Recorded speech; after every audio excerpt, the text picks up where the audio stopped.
Start. Yep. Hi everybody, it's David Lee of Vital Health. Just want to do a quick little video here. You can zoom in here, Charlene.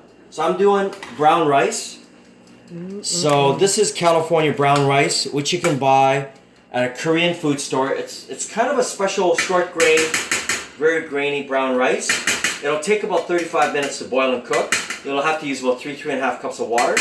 Now I've put in chicken stock, non-MSG chicken stock, which you can buy powder form, okay? It's non-MSG at the health food stores, okay?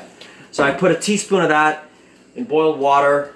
I've chopped in some organic carrots and some green onions. I'm gonna put some Himalayan salt,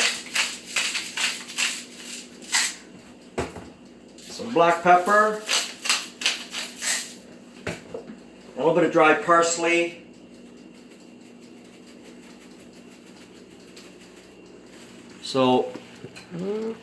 and the chicken stock really makes it taste good.